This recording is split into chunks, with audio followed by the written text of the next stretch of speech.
You know, it's been said that men live lives of quiet desperation, and that's so true in a lot of cases, and particularly if you're at a point in your life right now where you're at that point, you're living that quiet desperation where something inside of you feels like there's so much more that you should be doing, but yet you feel stuck.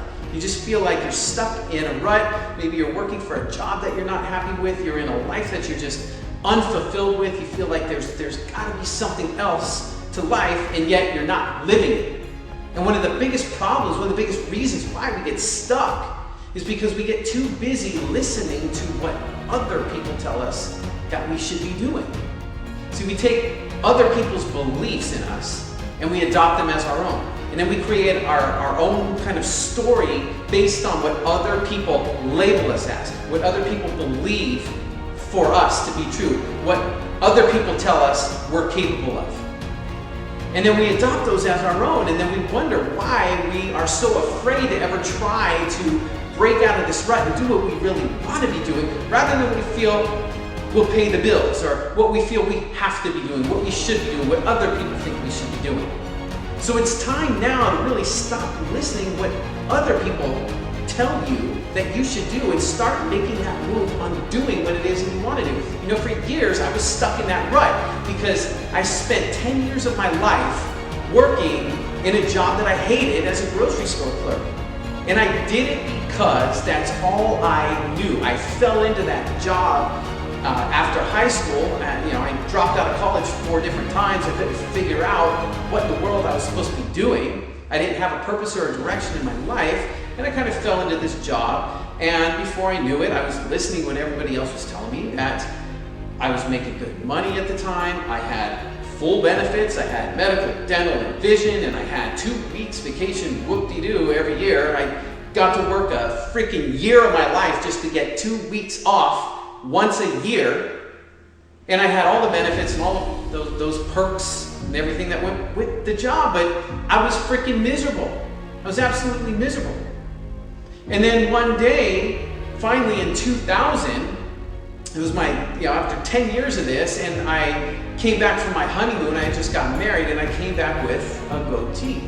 And of all things, I didn't think anything of it because the produce clerks and the meat clerks had goatees, so why did I think anything of it? Until my boss came in and came up to me and asked me what that shit was on my face that I came back from my honeymoon with. And I laughed it off thinking that he was joking. I thought it was all funny until I got called into the office. And then I went into the office, and by then, everybody around work is getting wind of this, and kind of a couple people caught wind of what the manager was saying. And as I was walking into the office, I filled a couple of my coworkers in and didn't realize how quickly the word had spread around the whole entire store as they were awaiting the outcome after I walked into the manager's office, and I had to deal with my manager and the assistant manager who backed me up into the corner and start interrogating me about why I had this goatee. And of all things, it felt like I was in elementary school, getting scolded by my teacher at the time. And when I told him that, hey, I just grew the goatee on my honeymoon, and I didn't see what the problem was because the produce clerk and the meat clerk had goatees as well. And then they told me the craziest thing. My manager told me that the reason why the other people were able to have goatees was because theirs was fully grown. And because mine didn't look fully grown, I wasn't allowed to wear a goatee in the store, of all the things. And it didn't make sense to me. And what was even worse about it was I tried to tell my boss that the only reason it didn't look fully grown to him was because I wanted to keep myself looking professional in the corporate image that you have to be to work in these stores. And I used a trimmer to keep it neat, or so I thought. And that wasn't good enough for him. And he said that it clearly stated that in the rule book that I couldn't have a goatee unless it was fully grown. And so when I asked him to get me the handbook and show me in the employee handbook where that rule was, because I knew damn well that didn't make sense that there was any kind of rule like that about fully grown and half-grown goatees. I mean, it was freaking ridiculous. And of course, he then came back and told me that he didn't have any employee handbooks anywhere in the building. What a surprise that was. And I thought, wait a minute now. You mean to tell me that you're a manager in a grocery store, and this is a place where you interview people who are applying for jobs here. So you're interviewing candidates on a regular basis to hire. And every candidate who gets hired gets an employee handbook. And you mean to tell me you don't have one handbook on file? And he insisted that he did, and he insisted this was the rule, and he also insisted that I could not go back to work unless I took a walk in the back room in the bathroom and go get a can of shaving cream and a razor blade and shave that goatee off, and then I would be allowed to continue to work. And I didn't have to think very hard about that before I told him basically what I thought of that rule, and that it was a violation of my right to freedom, and that there was no way in hell I was going to shave that goatee unless he could prove to me and show me where that rule existed. And before he could even dismiss me, I walked right out of there. So I stood right up, I walked right out of there, I walked past all my coworkers and told them, I'll see you later, I'm out. And I stood up for myself and did it. So why am I sharing this story with you? Because had that not happened, I was frustrated for 10 years working in this business that I couldn't stand. And for years, I just didn't believe I had the ability to do anything else but work in a freaking grocery store.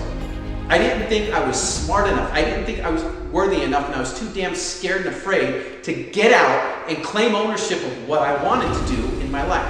So I stayed stuck. And had this incident never happened, I probably would have spent the rest of my life there, and I probably would have died a lot younger, a lot years sooner from a heart attack or some damn other disease I would have been brought on by being miserable and unhappy. And had I lived a long enough life, or whatever those years that I did have, I would have spent in absolute, utter misery. So this was the spark that I needed, the catalyst that I needed to claim ownership of the life that I wanted.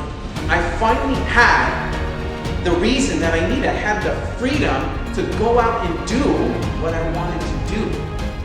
And that's the thing, that if you're there, if you're stuck in that job that you can't stand, or in a life that you're just unhappy with, and you're feeling like there's something more you need to be doing, it's time to stop worrying and listening to what everybody around you is telling you that you can do. It's time to stop taking what other people believe and stop using that as your story for why you can't get out and do what it is that you were put here to do. It's time to start taking ownership of what it is that you want. Start to put it out there, talk about it, tell it to other people, because that's your way of taking ownership. If you don't talk about it, if you don't put it out there, then you're never going to get it, because you're not taking ownership. You're not acknowledging to yourself that you're worthy of it, and that it's even that important to you. So it's time now to stop listening. Decide on what it is that you want. Decide right now, today. Don't do it tomorrow. Don't wait until all the stars are aligned or until everything in your life is perfect, because it'll never happen. Life isn't perfect. You've got to make the decision. Decide what you want, take ownership of it, and go get it. Because the worst thing that you could ever have is sitting back when it's all said and done and you're coming at the end of your days. And in your final days, you're going to look back on your life and you're going to be having those regrets. The 5 worst words that you want are, I wish I would have. I wish I would have. Don't live with those words. Stop listening to other people. Decide what you want. Take ownership of it and go get it. This is the Centrum. Like, subscribe, and share. Just the facts.